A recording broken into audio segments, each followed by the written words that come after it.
Hi guys, and welcome back to the channel Held Dominance. Anthony here. Please remember to like and subscribe, and also click that notification bell if you're enjoying what you're seeing and you really want to see more. Coming up in today's episode, what more can I say but oops. Oops again. There may be a trouble ahead for the championship winning captain. And is this man rejoining his coach at his new club? But let's begin with a £1 million game. So Featherstone have got a tough game at the weekend, and it's the £1 million game. The one time in the year that gets you promoted into the Super League, to be at the top tier for English Rugby League for the first time in God knows when. And what do you not want to do when you are going up against these odds, against a team that's unbeaten all year? You go into France, their backyard, their crowd. You don't want your star men to be missing due to clerical errors. But unfortunately that has happened to Featherstone forward, second rower, Luke Cooper. Unfortunately, Luke Cooper will be not making the trip with the West Yorkshire side because his passport has not been renewed in time. After many eagle-eyed fans had noticed that on the release of the 21-man squad for the visit to Toulouse, that Cooper's name was not involved in the lineup. And because of this, Mr. Cooper took to social media. And he says, as you have probably been made aware by my name not being in the 21-man squad, I'm not able to go to Toulouse. When I found out the game was probably going to France, I had to get my passport renewed as it was due to expire. Unfortunately, it has never arrived. I'm absolutely gutted that I won't be there with the boys this weekend, but I have all the confidence in the world that they can get the job done. This group is very special, and a club like Fev deserve to have their turn in Super League. It's been a great season to play alongside some great blokes. Thanks to Fev for all their hard work and support they gave me over the last few weeks. Up the Rovers. I know Mr. Cooper says here that he was responsible for the passports and everything like that, but I know there's been a pandemic and anyone can lambast me for saying these comments and things like that, but every club has a player liaison officer, and I'm sure it's in their remit to make sure that everyone's passports are up to date at the beginning of the season. A team like Featherstone is always going to be involved in the playoffs, and with the way that from the beginning of the season everything started to ease off, it was safe to assume that people were able to travel to France on the last game of the season. The poor guy's going to be missing out. He's put it on himself, which is admirable of himself for not for admitting, if it is his fault really, that he was the one for it. I'm not sure it is. There should be every single year a remit for every single club, especially if they're going to be playing in a different country. So, League One, remember this when Ottawa join next year. Have your passports up and running at the beginning of the year. It's just safe to assume they're a team in your league. Anything could happen. If you don't go, you're not lost anything this year. You've got it for next year. Just make sure it's up to date. But I'm sure that at the beginning of the season there should be a list of all the players and their passport expiry dates. If it's within the year, they should get the club and the player all the documents together so that they can renew it. I get mine done the year before it actually needs doing. Yes, I'm spending a year's worth of money, but I've still got a passport up and running. I'm not saying I'm a rugby league player or anything to do with that, but I want to go abroad. even in pre-season for holidays and things like that. If they're not thinking that, and they're playing against teams in France, Canada, they're in the league, they should be well prepared. And I'll put blame down here on the club rather than the player.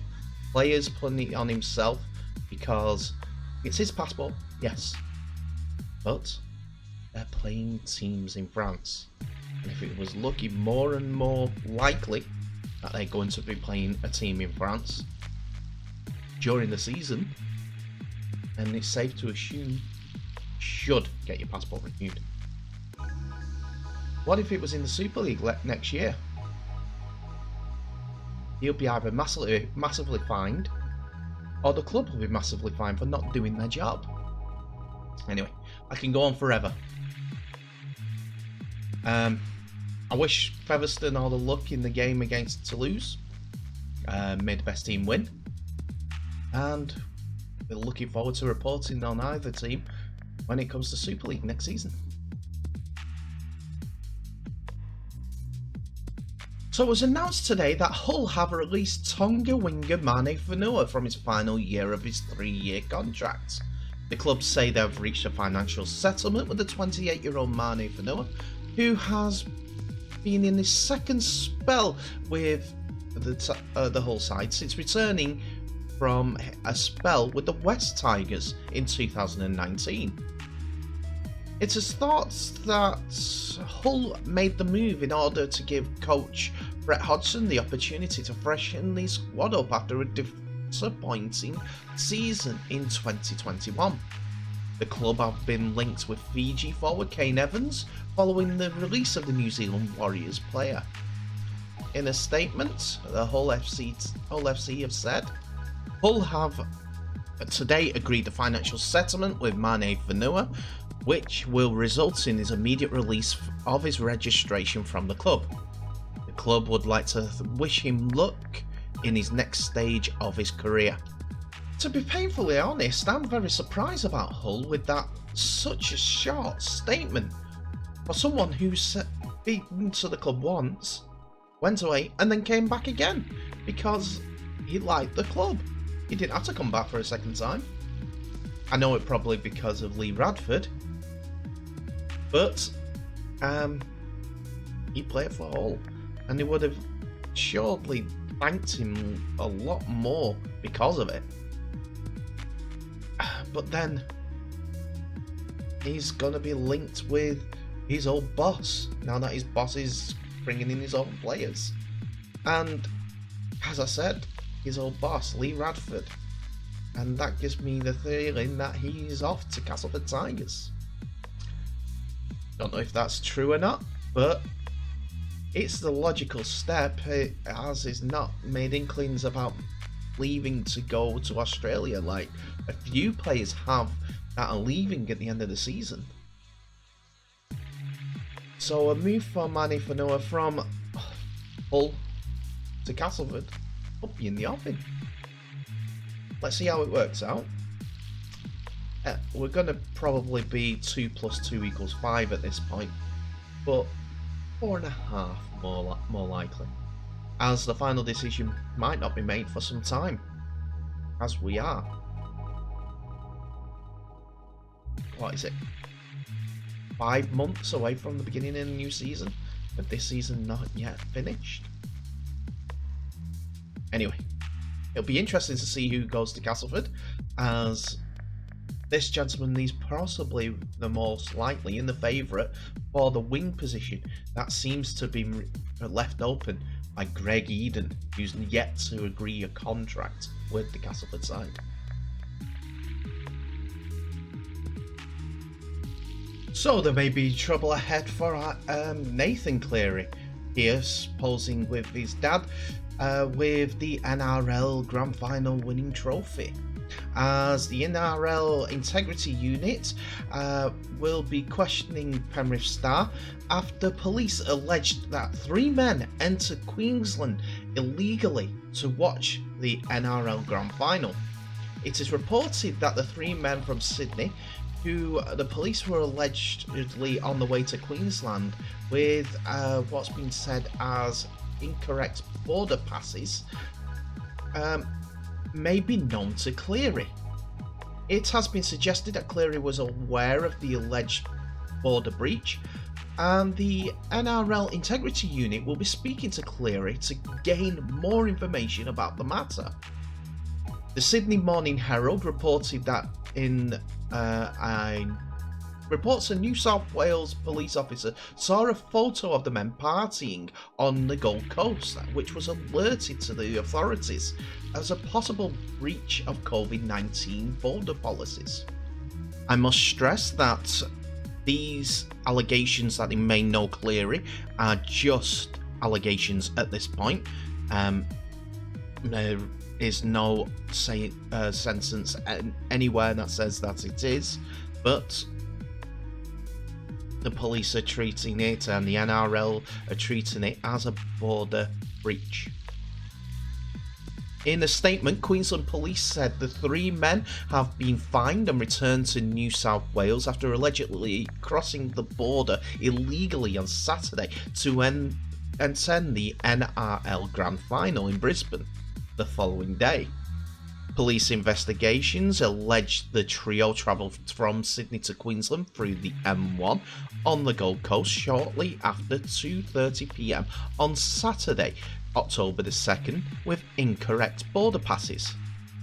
The men, aged 23, 24 and 25, attended the NRL Grand Final at Suncorp Stadium and all have been issued COVID pins of $4,135 Australian dollars for breaching the Chief Health Officer's directions and have since left Queensland. The Queensland Police have passed on the details to the NRL and the New South Wales Police, who said they are conducting enquiries. Meanwhile, going back to the trophy, the NRL are reportedly upset after it appeared that the prestigious Premiership trophy had been broken during the team's wild post celebrations after beating the Rabbitohs by 2 points on Sunday night.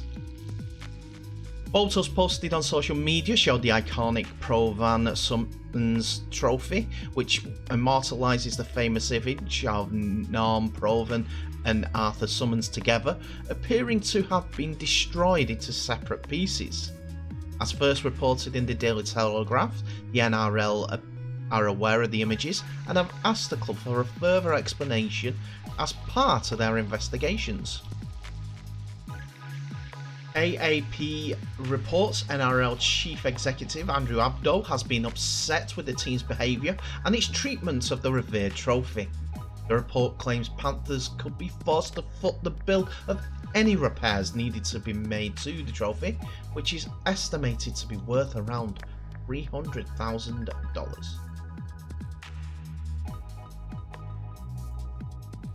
So that's it for another video, ladies and gentlemen. Thank you so much for watching. Please remember, like, subscribe and share this video worldwide, and also click on notifications. Why not? You'll get a ping every time that a new episode comes up, and also breaking news. I am going to be reporting on the grand final in tomorrow's video, and I'm going to have first-hand experience, as I will be sat in the front 4 rows at Old Trafford for the grand final. Who's going to win? Catalan? St. Helens? Dragons? The Saints? Let me know in the comments. In the meantime, please remember to stay safe. All the best to you, and I'll see you in the next video.